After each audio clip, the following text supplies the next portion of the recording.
তৃতীয় পন্থা, অতীতকালের ঘটনাবলী এবং উপাখ্যানসমূহ এবং কুরআন কারিমে বর্ণিত বিষয়াদির মধ্যে অর্থহীন বাগড়া বা প্রতিদ্বন্দ্বিতার ধূম্রজাল সৃষ্টি করে জনমনে ধাঁধার সৃষ্টি করা এবং মুক্ত চিন্তাভাবনার সুযোগ না দেয়া।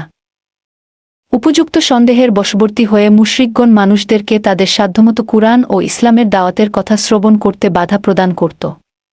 তারা যখন দেখতে যে নাবী লোকেদেরকে দিনের পথে আহ্বান করছে বা সালাত আদায় করছে, কুরআন তেলাওয়াত করছে, তখন তারা মানুষদেরকে সেখান হতে তাড়িয়ে দিত, হইচই-হুল্লোড়, দাঙ্গাহাঙ্গামা, হট্টগোল পাকিয়ে দিত, গান গাইত এবং নানা খেলতামাশায় মেতে উঠত। এ বিষয়ে কুরআনের বাণী। কাফিররা বলে, এ কুরআন শুনো না, আর তা পড়ার কালে শোরগোল কর যাতে তোমরা বিজয়ী হতে পারো। হামিম সাজদাহ 4:1-2-6। অবস্থা এমন করে ফেলত যে নবী সেখানে আর লোকেদের কুরআন তেলাওয়াত শোনাতে পারতেন না। এ অবস্থা পঞ্চম নবুয়াতি বর্ষের শেষ অবধি চলে। অনেক সময় রাস্তাঘাটে তার তেলাওয়াত করার উদ্দেশ্য না থাকা সত্ত্বেও হঠাৎ করে মুশরিকরা এরকম হট্টগোল বাধাত। প্রসঙ্গক্রমে এখানে নায়ের বিন হারিসের ঘটনা উল্লেখ করা যেতে পারে। সে ছিল কুরাইশদের মধ্যে অন্যতম শয়তান। নয়ের বিন হারিস একদা হিরাহ চলে গেলেন। সেখানে রাজা বাদশাহদের ঘটনাবলী, ইরানের বিখ্যাত বীর রুস্তম ও প্রাচীন গ্রীক সম্রাট আলেকজান্ডারের কাহিনী শিখলেন। এসব শেখার পর তিনি মক্কায় প্রত্যাবর্তন করলেন। ঘটনাক্রমে রাসূলুল্লাহ যখন কোনো জায়গায় আল্লাহর নির্দেশাবলী নিয়ে আলোচনা করতেন এবং আল্লাহর আদেশ অমান্য করলে জাহান্নামের ভয়াবহ আয়াব সম্পর্কে ভয় প্রদর্শন করতেন, তখন সেই ব্যক্তি সেখানে উপস্থিত হয়ে বলতেন, আল্লাহর শপথ হে কুরাইশগণ, আমার কথা মুহাম্মদ এর কথার চেয়ে উত্তম। এরপর তিনি পারস্য সম্রাটদের, রুস্তম এবং সেকান্দার বাদশাহর, আলেকজান্ডার কাহিনী শোনাতে আরম্ভ করতেন এবং বলতেন, বল, কোন দিক দিয়ে মুহাম্মদ এর কথা আমার কথার চেয়ে উত্তম। 1 ইবনে আব্বাসের বর্ণনা সূত্রে এটাও জানা যায় যে ইসলাম বৈরিতার চরম পর্যায়ের ব্যবস্থা হিসেবে নায়ের একাধিক কৃতদাসী রেখেছিলেন। যখন তিনি জানতে পারতেন যে কোনো লোক ইসলাম গ্রহণের ইচ্ছে করছে, তখন সেই লোকের প্রতি এক কৃতদাসীকে নিয়োজিত করে দিতেন। কৃতদাসীকে বলতো, তুমি তাকে খাওয়া দাওয়া করাও এবং তার মনোরঞ্জনের জন্য গীত গাও, বাদ্য বাজাও। মুহাম্মদ যে বিষয়ের প্রতি আহ্বান করছে এটা তার চেয়ে উত্তম। 2 এ প্রসঙ্গে কুরআনুল কারিমে ইরশাদ হয়েছে, কিছু মানুষ আল্লাহর পথ থেকে বিচ্যুত করার উদ্দেশ্যে অজ্ঞতাবশত অবান্তর কথাবার্তা ক্রয় করে আর আল্লাহর পথকে ঠাট্টা বিদ্রূপ করে। লুকমান 3:1-6। অন্যায় অত্যাচার। নবুয়তের 4র্থ বছরে যখন প্রথমবার সর্বসাধারণের নিকট ইসলামের দাওয়াত পেশ করা হল, তখন মুশরিকগণ তা প্রতিহত করার কৌশল হিসেবে ওই পদক্ষেপ গ্রহণ করেন যা ইতপূর্বে বর্ণনা করা হয়েছে। এ কৌশল কার্যকর করার ব্যাপারে তারা ধীরে চলার নীতি অবলম্বন করে অল্প অল্প করে অগ্রসর হতে থাকেন এবং এভাবে 1 মাসের বেশি সময় অতিবাহিত হওয়ার পূর্ব পর্যন্ত তারা কোনো প্রকার অন্যায় অত্যাচার আরম্ভ করেননি। কিন্তু তারা যখন এটা বুঝতে পারলেন যে তাদের ওই কৌশল ও ব্যবস্থাপনা ইসলামী আন্দোলনের ব্যাপ্তিলাভের পথে তেমন কার্যকর হচ্ছে না, তখন তারা সকলে পুনরায় এক আলোচনা চক্রে মিলিত হন এবং মুসলমানদের শাস্তি প্রদান ও তাদেরকে ইসলাম থেকে ফিরিয়ে আনার সিদ্ধান্ত গ্রহণ করলেন। সিদ্ধান্ত অনুযায়ী প্রত্যেক গোত্রপতি তার গোত্রের ইসলাম গ্রহণকারীদের শাস্তি প্রদান করা শুরু করে দিল। অধিকন্তু ঈমান আনয়নকারী দাসদাসীদের উপর তারা অতিরিক্ত কাজের বোঝা চাপিয়ে দিল। স্বাভাবিকভাবেই আরবের নেতা ও গোত্রপতিদের অধীনে অনেক ইতর ও নিম্নশ্রেণীর লোকজন থাকত। এসব লোকেদের তারা তাদের ইচ্ছেমত পরিচালনা করত। এদের মধ্যে যারা মুসলমান হতো তাদের উপর তারা চড়াও হতো। বিশেষ করে তাদের মধ্যে যারা দরিদ্র তাদের উপর অত্যাচারের স্টিমরোলার চালাত।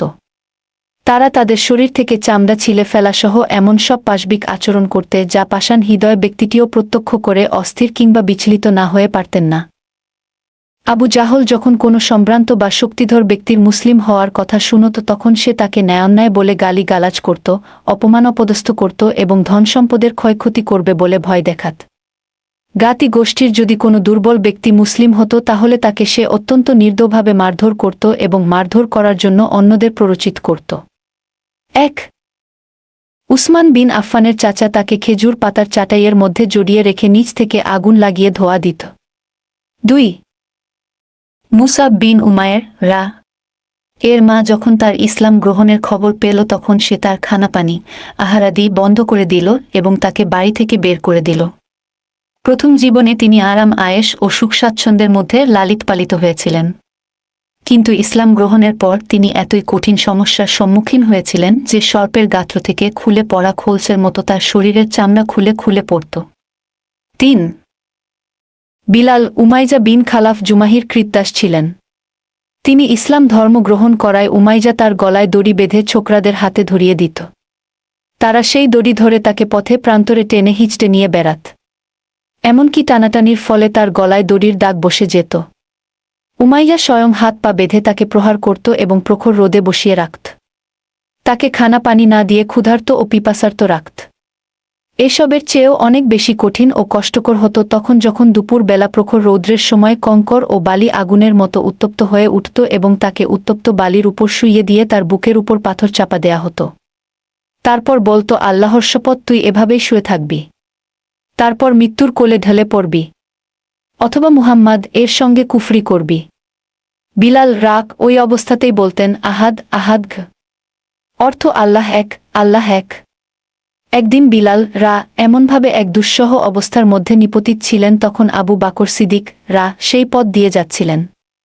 তিনি বিলাল কে এক কালোদাসের বিনিময়ে এবং বলা হয়েছে যে দুষ্ট দেহরাম 735 গ্রাম রূপা অথবা 280 দিরহামের 1 কেজিরও বেশি রূপা বিনিময়ে ক্রয় করে মুক্ত করে দেন। 4. আম্মার বিন ইয়াসির বনু মাকজুমের কৃতদাস ছিলেন। তার পিতার নাম ইয়াসির এবং মাতার নাম সুমাইজা। তিনি এবং তার পিতামাতা সকলে একই সঙ্গে ইসলাম গ্রহণ করেন। ইসলাম গ্রহণের কারণে তাদের উপর কিয়ামতের আয়াব ভেঙে পড়ে। দুপুর বেলা প্রখর রৌদ্রতাপে মরুভূমির বালুকনা রাশি এবং কঙ্কর রাশি যখন আগুনের মতো উত্তপ্ত থাকত তখন আবু জাহলের নেতৃত্বে মুশরিকগণ তাদেরকে নিয়ে গিয়ে সেই উত্তপ্ত বালি এবং কঙ্করের উপর শুইয়ে দিয়ে শাস্তি দিত। এক দিবস তাদেরকে যখন সেভাবে শাস্তি দেয়া হচ্ছিল এমন সময় রাসূলুল্লাহ সেই পথ দিয়ে যাচ্ছিলেন। তাদেরকে লক্ষ্য করে তিনি বললেন, হে ইয়াসিরের বংশধর, ধৈর্য ধারণ করো, তোমাদের স্থান জান্নাতে। অতঃপর শাস্তি চলা অবস্থায় ইয়াসির মৃত্যুবরণ করেন।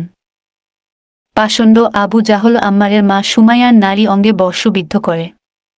অতঃপর তিনি মারা যান। মুসলিম মহিলাদের মধ্যে তিনি ছিলেন প্রথম শহীদ। সুমাইয়া বিনতে খাইরাত ছিলেন আবু হুজাইফাহ বিন আবদুল্লাহ বিন উমার বিন মাকজুমের কৃতদাসী। সুমাইয়া ছিলেন অতি বৃদ্ধা এবং দুর্বল। আম্মারের উপর নির্যাতন চলতে থাকে। কখনো তাকে প্রখর রোদে শুইয়ে দিয়ে তার বুকে লাল পাথর চাপা দেয়া হতো, কখনো বা পানিতে ডুবিয়ে শাস্তি দেয়া হতো। মুশরিকগণ তাকে বলত, যতক্ষণ না তুমি মুহাম্মাদকে গালমন্দ দেবে এবং আমাদের উপাস্য লাত এবং উযা সম্পর্কে উত্তম কথা না বলবে ততক্ষণ তোমাকে অব্যাহতি দেয়া হবে না। নেহাত নিরুপায় হয়ে আম্মার তাদের কথা মেনে নিলেন।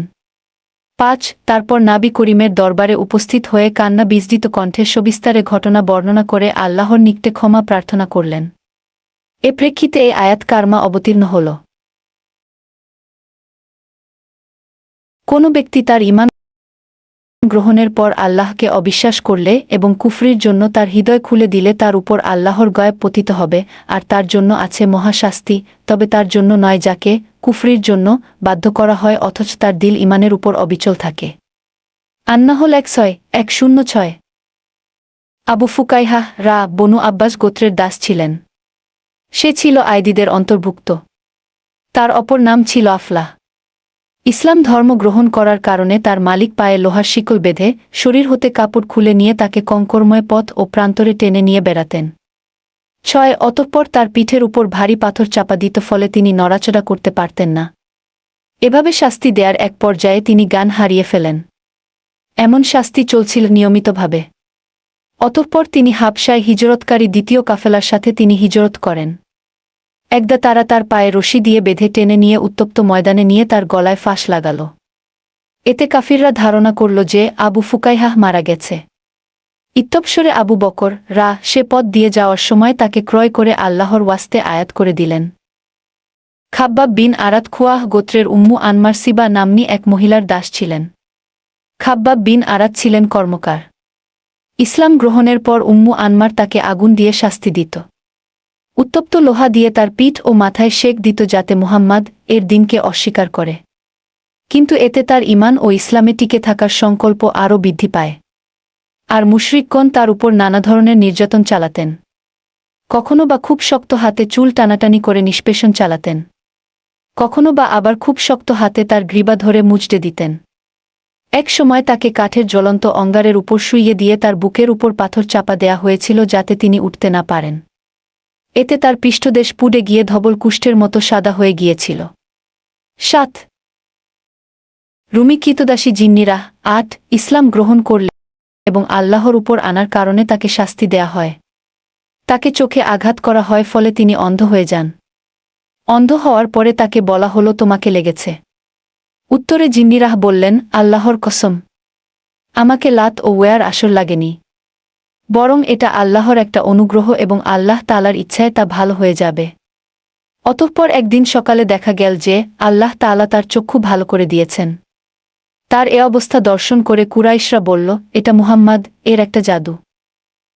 বনু জুহরার কৃতদাসী উম্মু উবায়েস ইসলাম গ্রহণ করার কারণে মুশরিকগণ তাকে শাস্তি দিত, বিশেষ করে তার মনিব আসওয়াদ বিন আবদে ইয়াগুস খুব শাস্তি দিত। সে রাসূলুল্লাহ এর ঘোরতর চক্র এবং ঠাট্টা বিদ্রুপকারীদের অন্যতম ছিল। বনু আদি গোত্রের এক পরিবার বনু মুজাম্মিলের এক দাসীর মুসলিম হওয়ার সংবাদে উমার বিন খাত্তাব তাকে এতই প্রহার করেছিলেন যে তিনি নিজেই ক্লান্ত হয়ে গিয়ে এ বলে ক্ষান্ত হয়েছিলেন, মানবত্বের কোনো কারণে নয়, বরং খুবই ক্লান্ত হয়ে পড়েছি বলে শাস্তি দেয়া থেকে আপাতত তোমাকে রেহাই দিলাম। অতঃপর বলতেন, তোমার সাথে তোমার মনিব এমন আচরণই করবে নয়। ঘটনাটি সংঘটিত হয়েছিল উমার ইসলামে দীক্ষিত হওয়ার পূর্বে। নাহদিয়া এবং তার কন্যা উম্মু উবায়েস সকলেই দাসী ছিলেন।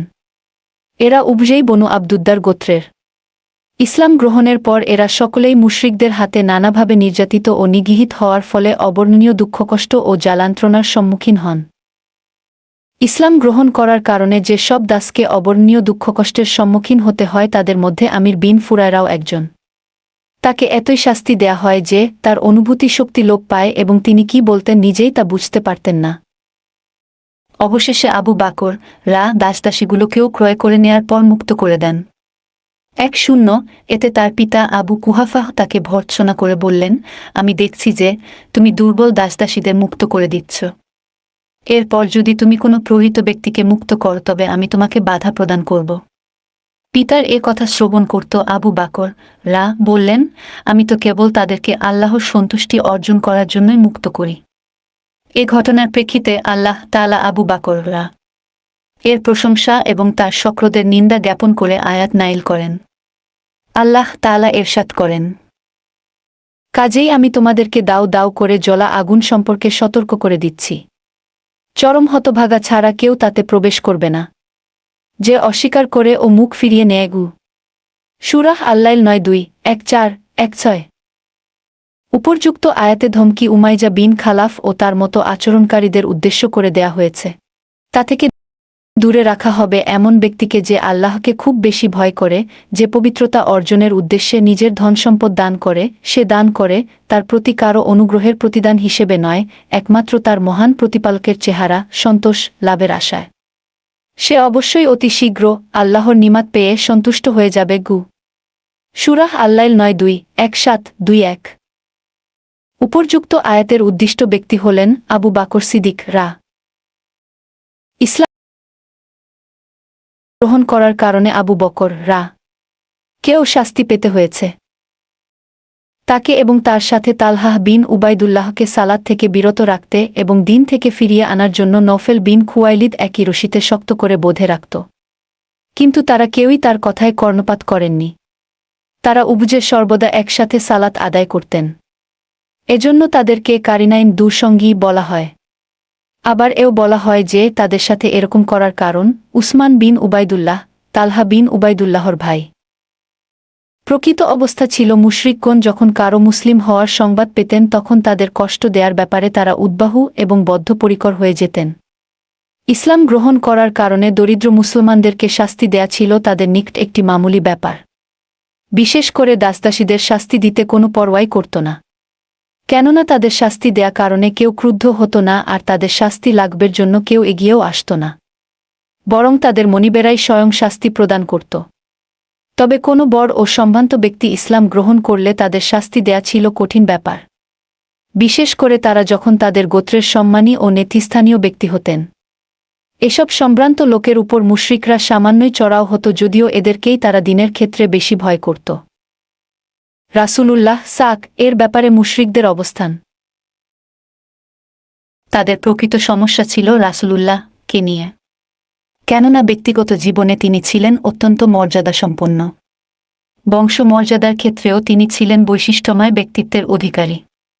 শত্রুমিত্রপক্ষের কেউ তার নিকট আগমন করলে তাকে মানমর্যাদা বা ইজ্জতের ভূষণে ভূষিত হয়েই সেখানে আগমন করতে হতো। কোনো দুষ্ট দুরাচার কিংবা অনাচারীর পক্ষে তার সম্মুখে কোনো অশ্লীল বা জঘন্য কাজ করার মতো ধৃষ্টতা প্রদর্শন কখনই সম্ভব হতো না। নাবী কারীম এর উপর্যুক্ত গুণাবলী এবং ব্যক্তি বৈশিষ্ট্যপ্রসূত প্রভাব প্রতিপত্তির সঙ্গে সংযুক্ত হল চাচা আবু তালিবের সাহায্য সহযোগিতা ও সমর্থন। ব্যক্তিগত এবং সমষ্টিগত উভয় ক্ষেত্রেই আবু তালিব এত মর্যাদাসম্পন্ন এবং প্রভাব প্রতিপত্তিশালী ছিলেন যে তার কথা অমান্য করা কিংবা তার গৃহীত সিদ্ধান্তের উপর হস্তক্ষেপ করার মতো দুঃসাহসিকতা কারোরই ছিল না। এমন এক অবস্থার প্রেক্ষাপটে অন্যান্য কুরাইশগণকে কঠিন দুশ্চিন্তা এবং টানা পোড়নের মধ্যে নিপতিত হতে হল। ৭-৫ এ জাতীয় নানা কথা, নানা প্রশ্ন এবং নানা যুক্তিতর্কের পসরা নিয়ে তারা আবু তালিবের নিকট যাওয়ার সিদ্ধান্ত গ্রহণ করলেন। তবে তা খুব হিকমত ও নম্রতার সাথে এবং মনে মনে চ্যালেঞ্জ ও ভীতি প্রদর্শনের আকাঙ্ক্ষা গোপন করে, যাতে করে তাদের বক্তব্য আবু তালিব খুব সহজেই মেনে নেয়। আবু তালিব সমীপে কুরাইশ প্রতিনিধি দল। ইবনে ইসহাক বলেন যে কুরাইশ গোত্রের কয়েকজন নেতৃস্থানীয় ব্যক্তি একত্র হয়ে আবু তালিবের নিকট উপস্থিত হয়ে বললেন, হে আবু তালিব, আপনার ভ্রাতুষ্পুত্র আমাদের দেবদেবীগণকে গালিগালাজ করছেন, আমাদের ধর্মের নিন্দা করছেন, আমাদেরকে জ্ঞান বুদ্ধি ও বিচার বিবেকহীন মূর্খ বলছেন এবং আমাদের পূর্বপুরুষগণকে ধর্মভ্রষ্ট বলছেন। অতএব হয় আপনি তাকে এই জাতীয় কাজকর্ম থেকে বিরত রাখুন, নতুবা আমাদের এবং তার মধ্য থেকে আপনি দূরে সরে যান, কারণ আপনিও আমাদের মতোই তার বক্তব্য মতে ভিন্ন ধর্মের অনুসারী। তার ব্যাপারে আমরাই আপনার জন্য যথেষ্ট হব। এর জবাবে আবু তালিব অত্যন্ত ঠান্ডা মেজাঙ্গে ৫ রকম কথাবার্তা বলে তাদের বুঝিয়ে সুঝিয়ে বিদায় করলেন। এ প্রেক্ষিতে তারা ফিরে চলে গেলেন। এদিকে রাসূলুল্লাহ পূর্ণোদ্যমে তার প্রচার কাজ চালিয়ে যেতে থাকলেন। দ্বীনের দাওয়াত প্রচার করতে থাকলেন এবং সেদিকে লোকেদেরকে আহ্বান জানাতে থাকলেন। এদিকে কুরাইশ কোনো বেশি দেরি করলেন না। যখন দেখলেন যে রাসূলুল্লাহ কাজ ও আল্লাহর পথে দাওয়াত পূর্ণমাত্রায় চালিয়ে যাচ্ছেনই, বরং তিনি তার দাওয়াতি তৎপরতা আরও বাড়িয়ে দিয়েছেন, নিরুপায় তারা পূর্বের চেয়ে আরও ক্রোধ ও গরম মেজাজ নিয়ে আবু তালিবের নিকট পুনরায় আগমন করলেন। আবু তালিবের প্রতি কুরাইশগণের ধমক। আবু তালিবের সঙ্গে উত্তপ্ত বাক্য বিনিময়ের সিদ্ধান্ত গ্রহণের পর কুরাইশ প্রধানগণ আবু তালিবের নিকট উপস্থিত হয়ে বললেন, হে আবু তালিব, আপনি আমাদের মাঝে মানমর্যাদার অধিকারী একজন বয়স্ক ব্যক্তি। আমরা ইতপূর্বে আপনার নিকট আবেদন করেছিলাম যে আপনার ভ্রাতুষ্পুত্রকে আমাদের ধর্ম সম্পর্কে নিন্দাবাদ করা থেকে বিরত রাখুন, কিন্তু আপনি তা করেন নাই। আপনি মনে রাখবেন, আমরা এটা কিছুতেই বরদাস্ত করতে পারছি না যে আমাদের পিতা পিতামহ এবং পূর্বপুরুষদের গালিগালাজ করা হোক, আমাদের বিবেককে নির্বুদ্ধিতা বলে আখ্যায়িত করা হোক এবং আমাদের দেবদেবীর নিন্দা করা হোক। আমরা আবারও আপনাকে অনুরোধ করছি, হয় আপনি তাকে সেসব থেকে নিবৃত্ত রাখুন, নচেত আমাদের দুদলের মধ্যে একদল ধ্বংস না হওয়া পর্যন্ত যুদ্ধ বিগ্রহ চলতেই থাকবে। কুরাইশ প্রধানগণের এমন কঠোর বাক্য বিনিময় এবং আস্ফালনে আবু তালিব অত্যন্ত বিচলিত হয়ে পড়লেন। তিনি সেই মুহূর্তে তার কর্তব্য স্থির করতে না পেরে নাবী কারীমকে ডেকে পাঠালেন। চাচার আহ্বানে নাবী কারীম সেখানে উপস্থিত হলে আবু তালিব তার নিকট কুরাইশ প্রধানগণের আলোচনা এবং আচরণ সম্পর্কে সবিস্তার বর্ণনা করার পর তাকে লক্ষ্য করে বললেন, বাবা, একটু বিচার বিবেচনা করে কাজ করো। যে ভার বহন করার শক্তি আমার নেই সে ভার আমার উপর চাপিয়ে দিও না। রাসূলুল্লাহ ধারণা করলেন মানবকুলের মধ্যে তার একমাত্র আশ্রয়দাতা ও সহায় চাচাও বোধ হয় আজ থেকে তার সঙ্গ পরিত্যাগ করলেন এবং তাকে সাহায্য দানের ব্যাপারে তিনিও বোধ হয় দুর্বল হয়ে পড়লেন। তিনি এটাও সুস্পষ্টভাবে উপলব্ধি করলেন যে আজ থেকে তিনি এক নিদারুণ সংকটে নিপতিত হতে চললেন। তবুও আল্লাহ তাআলার উপর অবিচল আস্থা রেখে তিনি বললেন, চাচা যান, আল্লাহর শপথ, যদি এরা আমার ডান হাতে সূর্য এবং বাম হাতে চাঁদ এনে দেয়, তবুও শাশ্বত এ মহাসত্য প্রচার সংক্রান্ত আমার কর্তব্য থেকে এক মুহূর্তের জন্যও আমি বিচ্যুত হব না। এ মহামহিম কার্যে হয় আল্লাহ আমাকে জয়যুক্ত করবেন, না হয় আমি ধ্বংস হয়ে যাব। কিন্তু চাচা যান, আপনি অবশ্যই জানবেন যে মুহাম্মদ কখনই এ কর্তব্য থেকে বিচ্যুত হবে না। স্বজাতীয় এবং স্বগোত্রীয় লোকজনদের নির্বুদ্ধিতা, হটকারিতা এবং পাপাচারে ব্যথিত হৃদয় নাবী এর নয়নযুগলকে বাষ্পাচ্ছন্ন করে তুল। তিনি সুস্পষ্টভাবে উপলব্ধি করলেন যে ভবিষ্যতের দিনগুলো তার জন্য আরও কঠিন হবে এবং আরও ভয়াবহতা এবং কঠোরতার সঙ্গে তাকে মোকাবেলা করে চলতে হবে। তার নয়ন যুগলে অশ্রু, কিন্তু অন্তরে অদম্য সাহস। এমন এক মানসিক অবস্থার প্রেক্ষাপটে তিনি চাচা আবু তালিবের সম্মুখ থেকে বেরিয়ে এলেন। তার প্রাণাধিক প্রিয় ভ্রাতুষ্পুত্রের এ অসহায়ত্ব ও মানসিক অশান্তিতে আবু তালিবের প্রাণ কেঁদে উঠল। পরক্ষণেই তিনি তাকে পুনরায় ডেকে পাঠালেন। যখন নাবি কারিম তার সম্মুখে উপস্থিত হলেন তখন তিনি তাকে সম্বোধন করে বললেন, প্রিয়তম ভ্রাতুষ্পুত্র, নির্দ্বিধায় নিজ কর্তব্য পালন করে যাও। আল্লাহর কসম করে বলছি, আমি কোনো অবস্থাতেই তোমাকে পরিত্যাগ করব না। তারপর তিনি নিম্নোক্ত কবিতার চরণগুলো আবৃত্তি করলেন। অর্থ: আল্লাহ চান তো তারা স্বীয় দলবল নিয়ে কখনই তোমার নিকট পৌঁছতে পারবে না যতক্ষণ না আমি সমাহিত হয়ে যাব।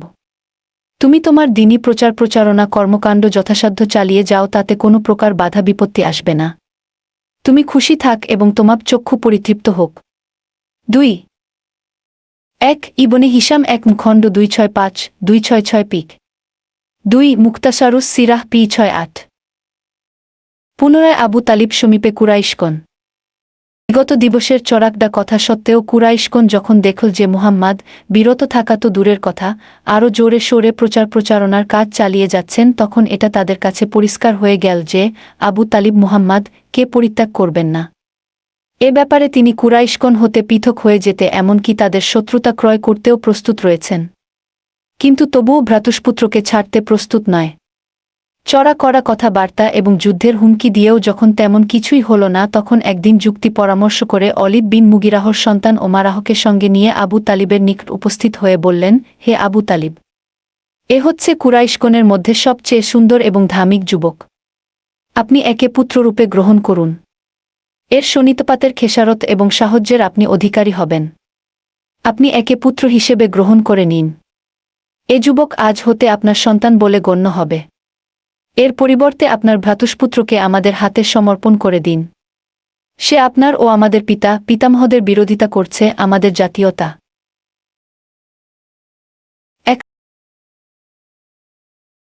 একতা এবং শৃঙ্খলা বিনষ্ট করছে এবং সকলের জ্ঞানবুদ্ধিকে নির্বুদ্ধিতার আবরণে আচ্ছাদিত করছে। তাকে হত্যা করা ছাড়া আমাদের গত্যন্তর নেই। এক ব্যক্তির বিনিময়ে এক ব্যক্তিই যথেষ্ট। প্রত্যুত্তরে আবু তালিব বললেন, তোমরা যে কথা বললে এর চেয়ে জঘন্য এবং অর্থহীন কথা আর কিছু হতে পারে কি? তোমরা তোমাদের সন্তান আমাকে এ উদ্দেশ্যে দিচ্ছ যে আমি তাকে খাইয়ে পরিয়ে লালন পালন করব, আর আমার সন্তানকে তোমাদের হাতে তুলে দিব এ উদ্দেশ্যে যে তোমরা তাকে হত্যা করবে। আল্লাহর শপথ, কখনোই এমনটি হতে পারবে না। এ প্রেক্ষিতে নওফাল বিন আবদে মানাফের পুত্র মুতজিম বিন আদি বল, আল্লাহর কসম, হে আবু তালিব, তোমার জ্ঞাতি গোষ্ঠীর লোকজন তোমার সঙ্গে বিচার বিবেচনা সুলভ কথাবার্তা বলছে। কাজকর্মের যে ধারা পদ্ধতি তোমার জন্য বিপজ্জনক তা থেকে তোমাকে রক্ষার প্রচেষ্টাই করা হয়েছে, কিন্তু আমি যা দেখছি তাতে আমার মনে হচ্ছে যে তুমি তাদের কোনো কথাকেই তেমন আমল দিতে চাচ্ছ না। এর জবাবে আবু তালিব বললেন, আল্লাহর কসম, তোমরা আমার সঙ্গে বিচার বিবেচনা প্রসূত কোনো কথাবার্তাই বলনি, বরং তোমরা আমার সঙ্গ পরিত্যাগ করে আমার বিরোধিতায় লিপ্ত হয়েছ এবং বিরুদ্ধবাদীদের সাহায্যার্থে কোমর বেঁধে লেগেছ। তবে ঠিক আছে, তোমাদের যেটা করণীয় মনে করবে তাই তো করবে। কুরাইশগণ যখন এবারের আলোচনাতেও হতাশ হলেন এবং আবু তালিব রাসূলুল্লাহ কে নিষেধ করতে ও আল্লাহর দিকে দাওয়াত দেয়া বাধা প্রদান করার ব্যাপারে একমত হলেন না, তখন কুরাইশগণ অগত্যা রাসূলুল্লাহ এর সাথে সরাসরি শত্রুতা পোষণ করার সিদ্ধান্ত গ্রহণ করল। ইবনে হিশাম খণ্ড 266 267 পিক রাসূলুল্লাহ সাক এর সাথে বিভিন্নমুখী সক্তা শেয়ার ও অন্যান্য। রাসূলুল্লাহ দাওয়াতের ময়দানে ঝাঁপিয়ে পড়ার পর থেকে তার সম্মান মর্যাদা প্রশ্নবিদ্ধ করতে থাকল এবং তাদের কাছে বিশ্বাসটা খুব কঠিন হয়ে গেল যে তাদের ধৈর্যের ভেঙে গেল। তারা রাসূলুল্লাহ এর সাথে শত্রুতার হাতকে প্রশস্ত করে দিল। ফলে তারা ঠাট্টা, বিদ্রূপ, উপহাস, সংশয়, সন্দেহ, বিশৃঙ্খলা সৃষ্টি ইত্যাদি যাবতীয় প্রকার দুর্ব্যবহার শুরু করে দিল। প্রকৃতপক্ষে প্রথম থেকেই রাসূলুল্লাহ এর প্রতি আবু লাহাবের দৃষ্টিভঙ্গ ছিল অত্যন্ত কঠোর ও কঠিন। সে ছিল বনু হাশিমের অন্যতম নেতা। সে অন্যান্যদের চেয়ে রাসূলুল্লাহ এর ব্যাপারে বেশি ভীত ছিল। সে ও তার স্ত্রী ছিল ইসলামের গোড়ার শত্রু। এমনকি অন্যান্য কুরাইশগণ যখন ঘুণাক্ষরেও নাবি কারিম কে নির্যাতন করার চিন্তাভাবনা করেননি, তখন আবু লাহাবের আচরণ ছিল অত্যন্ত মারমুখী। বনু হাশিমের বৈঠকে এবং সাফা পর্বতের নিকট তিনি যা কিছু করেছিলেন তা ইতপূর্বে উল্লেখিত হয়েছে। কোনো বর্ণনায় এটা উল্লেখিত হয়েছে যে সাফা পর্বতের উপর নাবি কারিম কে আঘাত করার জন্য তিনি এক খণ্ড পাথর হাতে উঠিয়েছিলেন। রাসূলুল্লাহ এর উপর আবু লাহাব যে কত পৈশাচিকতা ও নিষ্ঠুরতা অবলম্বন করেছিলেন তার আরও বিভিন্ন প্রমাণ রয়েছে। তার মধ্যে অন্যতম হচ্ছে তার ছেলে ও রাসূলুল্লাহ এর মেয়ের মধ্যকার বিবাহ সম্পর্কচ্ছেদ। নবুয়াত প্রাপ্তির পূর্বে রাসূলুল্লাহ এর দুমেয়ের সঙ্গে আবু লাহাব তার দুছেলের বিবাহ দিয়েছিলেন, কিন্তু নবুয়াত প্রাপ্তির পর অত্যন্ত নিষ্ঠুরতা ও নির্যাতনের মাধ্যমে তিনি তার দুছেলেরই বিবাহ বিচ্ছেদ ঘটিয়ে দেন। 2 তার পাশবিকতার আরও একটি ঘটনা হচ্ছে নাবি কারিম এর পুত্র আবদুল্লাহ যখন মারা যান তখন তিনি আবু লাহাব উল্লাসে ফেটে পড়েন, টকবগিয়ে দৌড়াতে তার বন্ধুবান্ধবগণের নিকট এ দুঃসংবাদকে শুভ সংবাদ রূপে পরিবেশন করেন যে মুহাম্মাদ এর লেজকাটা পুত্রহীন হয়েছে।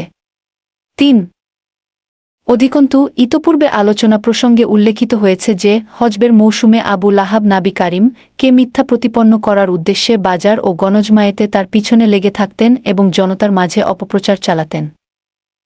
তারিক বিন আবদুল্লাহ মুহারিবির বর্ণনা জানা যায় যে এ ব্যক্তি নাবি কারিম কে শুধুমাত্র মিথ্যা প্রতিপন্ন করার চেষ্টা চালিয়েই ক্ষান্ত হননি, বরং কোনো সময় তিনি নাবি কে লক্ষ্য করে প্রস্তর নিক্ষেপ করতেন, যার ফলে তার পায়ের গোড়ালি পর্যন্ত রক্তাক্ত হয়ে যেত। 4 আবু লাহাবের স্ত্রী উম্মে জামিল, যার নাম আরওয়া, ছিলেন হারব বিন উমাইয়ার কন্যা আবু সুফিয়ানের বোন। নাবি এর প্রতি অত্যাচার ও জুলুম ও নির্যাতনে তিনি ছিলেন স্বামীর যোগ্য অংশীদারিণী। তিনি ছিলেন অত্যন্ত বিদ্বেষপরায়ণা ও প্রতিহিংসাপরায়ণা মহিলা। এ সকল দুষ্কর্মে তিনি স্বামী থেকে পশ্চাৎপদ ছিলেন না। তিনি রাসূলুল্লাহ এর চলার পথে এবং দরজায় কাটা ছড়িয়ে কিংবা পুঁতে রাখতেন। রাসূলুল্লাহ কে অকথ্য ভাষায় গালিগালাজ দেয়া, কটূক্তি করা, মিথ্যা অপবাদ দেয়া ইত্যাদি নানাবিধ জঘন্য কাজকর্মে তিনি লিপ্ত থাকতেন। তাছাড়া মুসলিমদের বিরুদ্ধে নানাবিধ ফিতনা ফাসাদের আগুন জ্বলিয়ে দেয়া এবং উস্কানি দিয়ে ভয়াবহ যুদ্ধের বিভীষিকা সৃষ্টিকরা তার অন্যতম চারিত্রিক বৈশিষ্ট্য। এজন্যই আল কুরআনে তাকে খড়ির বোঝা বহনকারিণী বলে আখ্যায়িত করা হয়েছে। যখন তিনি অবগত হলেন তার এবং তার স্বামীর ব্যাপারে নিন্দাসূচক আয়াত অবতীর্ণ হয়েছে, তখন তিনি রাসূলুল্লাহ এর খোঁজ করতে লাগলেন। রাসূলুল্লাহ তখন মসজিদুল হারামে কাবাহ গৃহের পাশে অবস্থান করছিলেন। আবু বকর সিদ্দিকও তখন তার সঙ্গে ছিলেন। আবু লাহাব পত্নী যখন এক মুষ্টি পাথর নিয়ে বাইতুল হারামে পবিত্র গৃহে রাসূলুল্লাহ এর সম্মুখভাগে এসে দণ্ডায়মান হলেন, তখন আল্লাহ তাআলা মহিলার দৃষ্টিশক্তি বন্ধ করে দেওয়ার কারণে তিনি রাসূলুল্লাহ কে দেখতে পেলেন না, অথচ আবু বকর কে তিনি দেখতে পাচ্ছিলেন। তার সামনে গিয়ে তিনি প্রশ্ন করলেন, আবু বকর তোমার সাথী কোথায়? আমি জানতে পারলাম যে সে নাকি আমাদের কুৎসা রটনা করে বেড়াচ্ছে। আল্লাহ করে আমি যদি এখন তাকে পেতাম, তার মুখের উপর এ পাথর ছুঁড়ে মারতাম। দেখ, আল্লাহর শপথ, আমি একজন মহিলা কবি। তারপর সে এ কবিতা আবৃত্তি করে শোনাল। 5 অর্থ, আমরা মন্দের অবজ্ঞা করেছি, তার নির্দেশ অমান্য করেছি এবং তার দিনকে ধর্ম, ঘৃণা এবং নিচু মনে করে ছেড়ে দিয়েছি। এরপর তিনি সেখান হতে চলে গেলেন। আবু বকর বললেন, হে আল্লাহর রাসূল, তিনি কি আপনাকে দেখেন নাই? আল্লাহর নাবী বললেন, না, তিনি আমাকে দেখতে পাননি। আল্লাহ তার দর্শন শক্তিকে আমার থেকে রহিত করে দিয়েছিলেন। 6 আবু বকর বায়ারও এ ঘটনা বর্ণনা করেছেন এবং এর সঙ্গে আরও কিছু কথা সংযোজন করেছেন। তিনি বলেছেন যে আবু লাহাব পত্নী আবু বকর এর সামনে উপস্থিত হয়ে বললেন, আবু বকর, তোমার সঙ্গী আমার বদনাম করেছে। আবু বকর বললেন, না, এ ঘরের প্রভুর শপথ, তিনি কোনো কবিতা রচনা কিংবা আবৃত্তি করেন না, আর না সেসব তিনি মুখেই আনেন। তিনি বললেন, তুমি সত্যই বলছ? এসব সত্ত্বেও আবু লাহাব সেই সব লোহমর্ষক ঘটনাবলী ঘটিয়ে চলেছিলেন, যদিও তিনি ছিলেন রাসূলুল্লাহ এর চাচা ও প্রতিবেশী। উভয়ের ঘর ছিল পাশাপাশি এবং লাগালাগি। এভাবেই তার অন্যান্য প্রতিবেশীগণও তার উপর নির্যাতন চালাতেন। ইবনে ইসহাকের বর্ণনা রয়েছে যে সকল লোকজনেরা নাবি কারিম কে তার বাড়িতে জ্বালান্ত্রণা দিতেন তাদের নেতৃত্ব দিতেন আবু লাহাব, হাকাম বিন আবিল আস বিন উমাইজা, উক্কবা বিন আবি মুহিত্ত, আদি বিন হামরা সাকপাফি, ইবনুল আশতা হুজালি, এরা সকলেই ছিলেন তার প্রতিবেশী। এদের মধ্যে হাকাম বিন আবিল আস সাত ব্যতীত কেউই ইসলাম গ্রহণ করেন নাই। রাসূলুল্লাহ এর উপর তাদের জুলুম নির্যাতনের ধারা ছিল এরূপ, তিনি যখন সালাতে রত হতেন তখন ছাগলের নাড়ি ভুডি ও মলমূত্র এমনভাবে লক্ষ্য করে নিক্ষেপ করা হতো যে তা গিয়ে পড়ত তার উপর। উনুনের উপর হাঁড়ি পাতিল চাপিয়ে রান্নাবান্না করার সময় এমনভাবে আবর্জনাদি নিক্ষেপ করা হতো যে তা গিয়ে পড়ত হাঁড়ি পাতিলের উপর। তাদের থেকে নিষ্কৃতি লাভের মাধ্যমে তিনি নিবিষ্ট চিত্তে সালাত আদায়ের উদ্দেশ্যে তিনি একটি পৃথক মাটির ঘর তৈরি করে নিয়েছিলেন। যখন তার উপর এ সকল আবর্জনা নিক্ষেপ করা হতো তখন সেগুলো নিয়ে বেরিয়ে দরজায় খাড়া হতেন এবং তাদের ডাক দিয়ে বলতেন, ওহে আবদে মানাফ, প্রতিবেশীর সঙ্গে প্রতিবেশীর এ কেমন আচরণ গি। তারপর আবর্জনা স্তূপে নিক্ষেপ করে আসতেন। ৮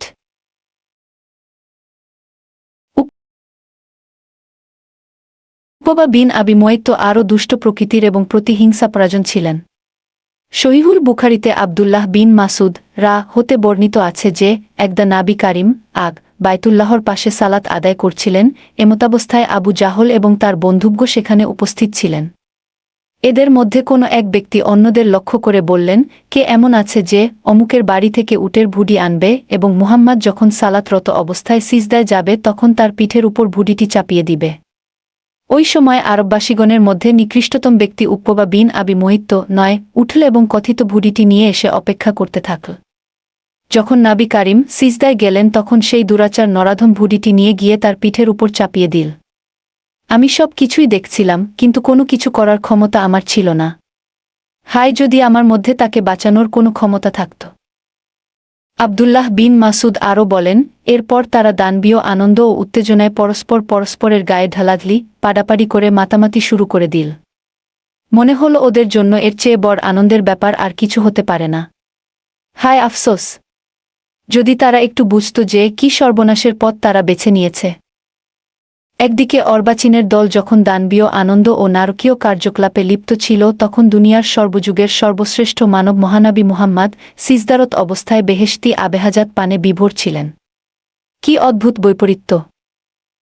নাবিতনয়া ফাতিমা এ দুঃসংবাদপ্রাপ্ত হয়ে দ্রুত সেখানে আগমন করেন এবং ভুডি সরিয়ে পিতাকে তার নিচ থেকে উদ্ধার করেন। তারপর রাসূলুল্লাহ শির উত্তোলন করে ৩ বার বললেন, হে আল্লাহ, এ কুরাইশদিগকে পাকড়াও করগু। যখন তিনি আল্লাহর নিকট এ আরো পেশ করলেন তখন তাদের মধ্যে কিছুটা অসুবিধা বোধের সৃষ্টি হল এবং তারা বিচলিত হয়ে পড়ল, কারণ তাদের এ বিশ্বাসও ছিল যে এই শহরের মধ্যে প্রার্থনা কবুল হয়ে থাকে। তারপর তিনি নাম ধরে কয়েকজনের বিরুদ্ধে অভিযোগ ও আরজি পেশ করলেন। হে আল্লাহ, আবু জাহেলকে, উতবাহ বিন রাবিয়াহকে, শায়বাহ বিন রাবিয়াহকে, অলিদ বিন উতবাহকে, উমাইজা বিন খালাফ এবং উকবা বিন মুহিত্তকে পাকড়াও কর। রাসূলুল্লাহ ৭ম জনের নাম বলেছিলেন, কিন্তু বর্ণনাকারীর তা স্মরণ নেই।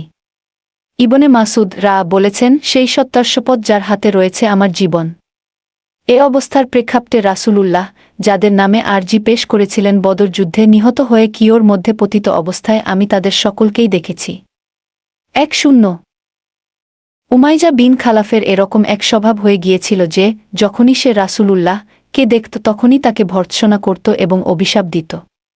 এ প্রেক্ষিতে এই আয়াত কারিমা অবতীর্ণ হয়। প্রত্যেক অভিশাপকারী, ভর্ৎসনাকারী এবং অন্যায়কারীর জন্যই রয়েছে ধ্বংস। আল হুমায়াহ ১-০৪-১। ইবনে হিশাম বলেন যে হুমায়াহা ওই ব্যক্তি যে প্রকাশ্যে অশ্লীল বা অশালীন কথাবার্তা বলে ও চক্ষু বাঁকা টেডা করে ইশারা ইঙ্গিত করে, এবং লুমায়াহ ওই ব্যক্তি যে অগোচরে লোকের নিন্দা বা বদনাম করে ও তাদের কষ্ট দেয়া। ১-১ উমাইয়ার ভাই উবাই ইবনে খালফ উকবা বিন আবি মুয়াইতের অন্তরঙ্গ বন্ধু ছিল। এক দফা উকবা নাবী কারিম এর নিকট বসে কিছু শুন। উবাই কথা জানতে পেরে তাকে খুব ধমক দিল, তার নিন্দা করল। তার নিকট অত্যন্ত কঠোরতার সঙ্গে কৈফিয়ত তলব করল এবং বলল যে তুমি গিয়ে মুহাম্মদ এর মুখে থুথু নিক্ষেপ করে এস। শেষ পর্যন্ত উকবা তাই করল। উবাই বিন খালফ নিজেই একবার মরা পচা হাড় নিয়ে তা চূর্ণ করে এবং জোরে ফু দিয়ে তার রাসূলুল্লাহ এর দিকে উড়িয়ে দেয়া। ১-২ রাসূলুল্লাহ কে নির্যাতনকারী দলের মধ্যে যারা ছিল তাদের অন্যতম হচ্ছে আখনাস বিন শারিক সাকপাফি। আল কুরআনে তার ৯টি বৈশিষ্ট্যের কথা বর্ণিত হয়েছে। এর মাধ্যমে তার মন মানসিকতা ও কাজকর্ম সম্পর্কে অবগত হওয়া যায়। ইরশাদ হয়েছে, তুমি তার অনুসরণ কর না, যে বেশি বেশি কসম খায় আর যে বারবার মিথ্যা কসম খাওয়ার কারণে মানুষের কাছে লাঞ্ছিত, যে পশ্চাতে নিন্দা করে একের কথা অপরের কাছে লাগিয়ে ফিরে, যে ভালো কাজে বাধা দেয়, সীমালঙ্ঘনকারী, পাপিষ্ঠ, কঠোর স্বভাব, তার উপরে আবার কুখ্যাত। আলোককালাম 6:8-10-13। আবু জাহল কখনো কখনো রাসূলুল্লাহ এর নিকট এসে কুরআন শ্রবণ করত, কিন্তু তার সে শ্রবণ ছিল নেহাতি একটি মামুলি ব্যাপার। তার এ শ্রবণের মূলে আন্তরিক বিশ্বাস, আদব কিংবা আনুগত্যের কোনো প্রশ্নই ছিল না। সেটাকে কিছুটা যেন তার উদ্ভট খেয়াল বলা যেতে পারে। সে রাসূলুল্লাহকে অশ্লীল কিংবা কর্কশ কথাবার্তার মাধ্যমে কষ্ট দিত এবং আল্লাহর পথে বাধা সৃষ্টি করত। অধিকন্তু অন্যায় অত্যাচারের ক্ষেত্রে সফলতা হওয়াটাকে গর্বের ব্যাপার মনে করে গর্ব করতে করতে পথ চলত। মনে হতো সে যেন মহা গুরুত্বপূর্ণ কোনো কাজ সম্পাদন করেছে। কুরআন মাজিদের এ আয়াত তার স্পর্কেই অবতীর্ণ হয়েছিল। 1:3। সেই ব্যক্তি রাসূলুল্লাহকে প্রথম দিকে যখন থেকে সালাত পড়তে দেখল তখন থেকে সালাত হতে নিবৃত্ত করার চেষ্টা চালাতে থাকে। এক দফা নাবী কারিম মাকামে ইব্রাহিমের নিকট সালাত পড়ছিলেন, এমন সময় সে সেখান দিয়ে যাচ্ছিল। তাকে দেখেই সে বলল, মুহাম্মদ, আমি কি তোমাকে সালাত পড়া থেকে বিরত থাকতে বলিনি? সঙ্গে সঙ্গে সে নাবী কারিম রাসূলুল্লাহকে ধমকও দিল। নাবী কারিম ও ধমকের সুরে তার এ কথার কঠোর প্রতিবাদ করলেন। প্রত্যুত্তরে সে বলল, হে মুহাম্মদ, আমাকে কেন ধমকাচ্ছ? আল্লাহর শপথ, দেখ, এ উপত্যকায় মক্কায় আমার বৈঠক সবচেয়ে বড়। তার উক্তির প্রেক্ষিতে আল্লাহ তাআলা এ আয়াত অবতীর্ণ করেন। 1:4 কাজেই সে তার সভাসদদের ডাকুক। আলালাক্প 9:6-1:7। এক বর্ণনায় রয়েছে যে রাসূলুল্লাহ তার জামার বুকের অংশ ধরে জোরে হেঁচ, দুর্ভোগ তোমার জন্য দুর্ভোগ, তারপর তোমার জন্য দুর্ভোগের উপর দুর্ভোগ। আল-কিয়ামাহ 7:5-3-4-3-5। এ পরিপ্রেক্ষিতে আল্লাহর সেই শত্রু বলতে লাগল, হে মুহাম্মদ, তুমি আমাকে ধমক দিচ্ছ। আল্লাহর শপথ, তুমি ও তোমার প্রতিপালক আমার কিছুই করতে পারবে না। আমি মক্কার পর্বতের মধ্যে বিচরণকারীদের মধ্যে সবচেয়ে মর্যাদাসম্পন্ন ব্যক্তি। 1:5। তার এ অসার এবং উৎকট অহমিকা প্রকাশের পরও আবু জাহাল সেসব থেকে নিবৃত্ত হল না, বরং তার অনাচার ও অন্যায় আচরণ উত্তরোত্তর বৃদ্ধি পেয়েই চল, যেমনটি সহিহুল মুসলিমে আবু হুরায়রাহ কর্তৃক বর্ণিত হয়েছে। তিনি বলেছেন যে এক দফা আবু জাহল কুরাইশ প্রধানদের লক্ষ্য করে বললেন, আপনাদের সম্মুখে মুহাম্মদ কি স্বীয় মুখমণ্ডলকে ধুলায় লাগিয়ে রাখে? প্রত্যুত্তরে বলা হল, হ্যাঁ গু। এরপর সে আস্ফালন করে বলল, লাত ও ওয়ার কসম, যদি আমি তাকে পুনরায় সেই অবস্থায় সালাতরত দেখি তাহলে গিবা পত্তলে পিষ্ট করে ফেলব এবং মুখমণ্ডল মাটির সঙ্গে আচ্ছা করে ঘর্ষণ দিয়ে মজা দেখিয়ে দিব। কিছুদিন পর ঘটনাক্রমে একদিন সে রাসূলুল্লাহকে সালাত পড়তে দেখে ফেলে এবং কুরাইশ প্রধানদের নিকট স্বঘোষিত সংকল্প কার্যকর করার উদ্দেশ্যে অগ্রসর হতে থাকে। কিন্তু আকস্মিকভাবে পরিলক্ষিত হল যে অগ্রসর হওয়ার পরিবর্তে সে পশ্চাৎসরণ শুরু করেছে এবং আত্মরক্ষার জন্য অত্যন্ত দ্রুততার সঙ্গে দুহাত নড়াচড়া করে কি যেন এড়ানোর প্রাণপণ প্রচেষ্টা চালিয়ে যাচ্ছে। উপস্থিত লোকজন জিজ্ঞাসা করল, ওহে আবুল হাকাম, তোমার কি এমন হল যে তুমি অমন ধারা ব্যস্ততায় লিপ্ত হয়ে পড়লে? সে উত্তর করল, আমার এবং তার মধ্যে আগুনের এক গর্ত রয়েছে, ভয়াবহ বিভীষিকাময় ও ভীতপ্রদ শিকল রয়েছে। রাসূলুল্লাহ ইরশাদ করেছেন, সে যদি আমার নিকট যেত তবে ফেরেশতাগণ তার এক একটা অঙ্গ উঠিয়ে নিয়ে যেতেন। 1:6 উপর্যুক্ত বর্ণনা হচ্ছে মুশরিকগণ যারা ধারণা করত তারা আল্লাহর বান্দা এবং তার হারামের অধিবাসী, মুসলমান এবং নাবী কারিম এর উপর যেভাবে অবর্ণনীয় অন্যায়, অত্যাচার ও উৎপীড়ন চালিয়ে আসছিল তার সংক্ষিপ্ত চিত্র। এরকম ভয়াবহ সংকটময় অবস্থায় এমন যথোচিত পদক্ষেপ গ্রহণ করা জরুরি ছিল যার মাধ্যমে মুসলমানগণ মুশরিকদের এমন বর্বরচিত অত্যাচার হতে রেহাই পেতে পারে। অতএব তিনি দুটি হিকমতপূর্ণ সিদ্ধান্ত গ্রহণ করলেন যাতে করে সহজ পন্থায় দাওয়াতি কাজ চালানো যায় এবং অভীষ্ট লক্ষ্যে পৌঁছা যায়। সিদ্ধান্ত দুটি হল: 1. রাসূলুল্লাহ আরকবাম বিন আবিল আরকবাম মুকজুমির বাড়িকে দাওয়াতি কর্মকাণ্ড পরিচালনা এবং শিক্ষা প্রশিক্ষণের কেন্দ্র হিসেবে মনোনীত করলেন। 2. নবদীক্ষিত মুসলমানদেরকে হাবশায় হিয়রত করার আদেশ করলেন। আরকামের বাড়িতে আরকবাম বিন আবিল আরকবাম মাখইউমির বাড়িটি ছিল সাফা পর্বতের উপর অত্যাচারীদের দৃষ্টির আড়ালে এবং তাদের সম্মেলন স্থান হতে অন্য জায়গায় অবস্থিত। সুতরাং রাসূলুল্লাহ এ বাড়িকেই মুসলমানদের সাথে গোপনে মিলিত হওয়ার উপযুক্ত স্থান হিসেবে গ্রহণ করলেন, যাতে তিনি সাহাবীদেরকে কুরআনের বাণী শোনানো, তাদের অন্তরকে কলুষমুক্তকরণ এবং তাদেরকে কিতাব এবং হিকমত শিক্ষা দিতে পারেন। আর মুসলমানগণ যেন নিরাপদে তাদের ইবাদত বন্দেগী চালিয়ে যেতে পারেন। রাসূল এর উপর যা অবতীর্ণ হয় তা তারা নিরাপদে গ্রহণ করতে পারেন এবং অত্যাচারী মুশরিকদের অজান্তে যারা ইসলাম গ্রহণ করতে চায় তারা যাতে ইসলাম গ্রহণ করে ধন্য হতে পারেন। এ বিষয়ে কোনো সন্দেহের অবকাশ ছিল না যে তিনি যদি তাদের সঙ্গে একত্রিত হন তাহলে মুশরিকগণ তার আত্মশুদ্ধি এবং কিতাব ও হিকমত শেখার কাজে প্রতিবন্ধকতা সৃষ্টি করবেন এবং এর ফলে মুসলিম ও মুশরিক উভয় দলের মধ্যে সংঘর্ষের সম্ভাবনা থাকবে। ইবনু ইসহাক বর্ণনা করেন, সাহাবীগণ তাদের নির্দিষ্ট ঘাঁটিগুলোতে একত্রিত হয়ে সালাত আদায় করতেন। ঘটনাক্রমে এক দিবস কিছু সংখ্যক কাফের কুরাইশ তাদের এভাবে সালাত পড়তে দেখে ফেলার পর অশ্লীল ভাষায় তাদের গালিগালাজ করতে থাকেন এবং আক্রমণ করে বসেন।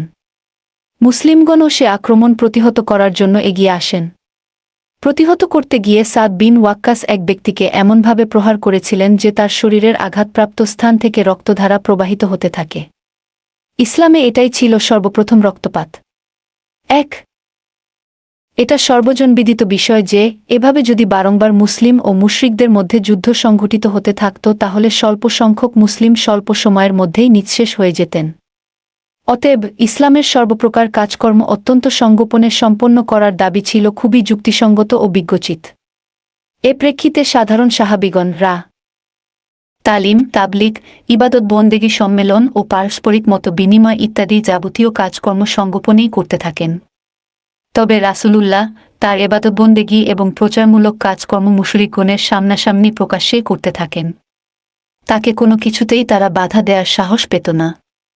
তবুও মুসলিমগণের কল্যাণের কথা চিন্তাভাবনা করে সংগোপনেই তিনি তাদের সঙ্গে একত্রিত হতেন।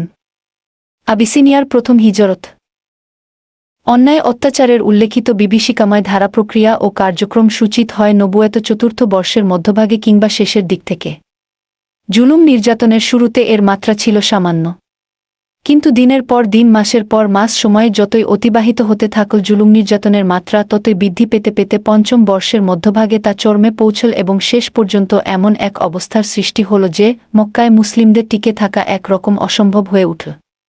তাই এ বিভীষিকার কবল থেকে পরিত্রাণ লাভের উদ্দেশ্যে তারা বাধ্য হলেন পথের সন্ধানে প্রবৃত্ত হতে। অনিশ্চয়তা এবং দুঃখ দুর্দশার এ ঘোর অন্ধকারাচ্ছন্ন অবস্থার মধ্যে অবতীর্ণ হল সূরা জুমার। এতে হিজরতের জন্য ইঙ্গিত প্রদান করে বলা হয় যে আল্লাহর জমিন অপ্রশস্ত নয়। ১-০ হে ঈমানদারগণ, তোমরা তোমাদের প্রতিপালককে ভয় কর। এ দুনিয়ায় যারা ভালো কাজ করবে তাদের জন্য আছে কল্যাণ। আল্লাহর জমিন প্রশস্ত, এক এলাকায় ইবাদত বন্দেগী করা কঠিন হলে অন্যত্র চলে যাও। আমি ধৈর্যশীলদেরকে তাদের পুরস্কার অপরিমিতভাবে দিয়ে থাকি। জুমার ৩-৯-১-০ অত্যাচারের মাত্রা যখন ধৈর্য ও সহ্যের সীমা অতিক্রম করে গেল, বিশেষ করে কুরআন মাজিদ পড়তে এবং নামায় আদায় করতে না দেওয়ার মানসিক যন্ত্রণা যখন চরমে পৌঁছল তখন তারা দেশান্তরের কথা চিন্তাভাবনা করতে শুরু করলেন।